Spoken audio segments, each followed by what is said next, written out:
ამერიკის შეერთებული შტატები და რუსეთი მაღალი დონის სამხედრო დიალოგის აღდგენაზე შეთანხმდნენ. ეს ბოლო 4 წლის განმავლობაში პირველად ხდება და დონალდ ტრამპის ოვალურ ოფისში დაბრუნების შემდეგ ორ ქვეყანას შორის ურთიერთობების დათბობის კიდევ ერთი ნიშანია. ვაშინგტონსა და მოსკოვს შორის მაღალი დონის სამხედრო კომუნიკაცია 2021 წლის ბოლოს შეწყდა. სულ რამდენიმე თვით ადრე, ვიდრე კრემლი 2022 წლის თებერვალში უკრაინაში სრულმასშტაბიან ომს დაიწყებდა. ტრამპი წინა საარჩევნო კამპანიისას აცხადებდა, რომ ომს, რომელიც უკვე 4 წელია გრძელდება, ძალიან სწრაფად დაასრულებდა. თუმცა თეთრ სახლში დაბრუნების შემდეგ მისი მხრიდან წამოსული არაერთი წინადადება, მათ შორის უკრაინისთვის ტერიტორიის დათმობის მოთხოვნა ცეცხლის შეწყვეტის შეთანხმების ფარგლებში კრემლის ინტერესებს ემთხვეოდა. ამერიკის შეერთებული შტატების ევროპული სარდლობის განცხადებით აღდგენილი საკომუნიკაციო არხები შტატებსა და რუსეთს შორის უზრუნველყოფს სამხედრო კონტაქტის მუდმივობას მაშინ, როცა მხარეები გრძელვადიანი მშვიდობის მიღწევაზე მუშაობენ. შეთანხმების შესახებ მას შემდეგ გამოცხადდა, რაც არაბთა გაერთიანებული საამიროების დედაქალაქ აბუ-დაბიში, რუსეთს, უკრაინასა და ამერიკის შეერთებულ შტატებს შორის სამხრივი მოლაპარაკებები გაიმართა. ორდღიანმა შეხვედრებმა ტყვეების გაცვლისა და მოლაპარაკებების გაგრძელებაზე შეთანხმებები მოიტანა. მოლაპარაკებების დასრულების შემდეგ რუსეთის თავდაცვის სამინისტრომ განაცხადა, რომ უკრაინიდან რუსეთში 157 სამხედრო და 3 სამოქალაქო პირი დაბრუნდა.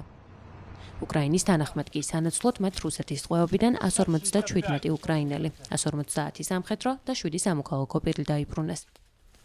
კიევი აღნიშნავს იმასაც, რომ გათავისუფლებული სამხედროები მძიმე ფსიქოლოგიურ მდგომარეობაში იყვნენ და ზოგიერთი მათგანი საგანგაშოდ გამხდარი იყო.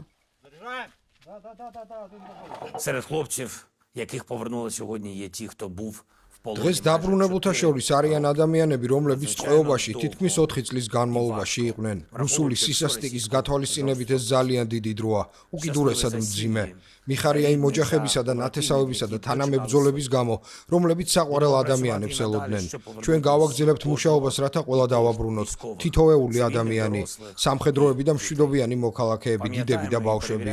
ჩვენ ყველა გვახსოვს და თითოეულის შესახებ ვამოწმებთ ინფორმაციას. ამერიკულ და რუსულ მხარეებთან არაბთა გაერთიანებულ საამიროებში გამართული ორდღიანი შეხვედრებისა და მოლაპარაკებების შემდეგ დღეს ჩვენი წარმომადგენლებისგან ცნობები მივიღე. ველი მათ კიევში დაბრუნებას, რათა სრულფასოვანი ინფორმაცია პირისპირ საუბრისას მივიღო, რადგან ბევრი სხვა საკითხი ტელეფონით სათანადოდ ვერ განიხილება.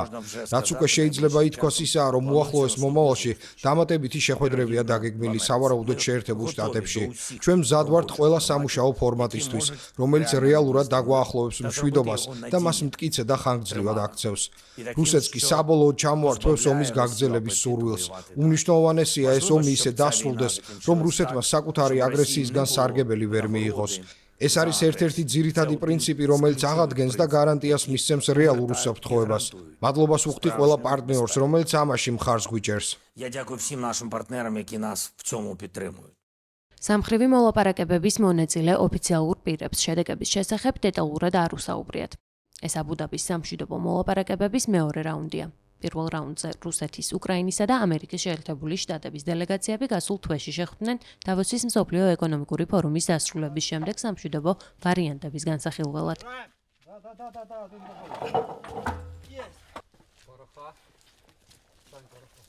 მოლაპარაკებების დასრულებამდე სულ ცოტა ხნით ადრე ვოლოდიმირ ზელენსკიმ ფრანგულ მედიასთან ინტერვიუში განაცხადა, რომ უკრაინაში რუსეთის სრულმასშტაბიანი შეჭრიდან ომში 55,000 უკრაინელი ჯარისკაცი დაიღუპა.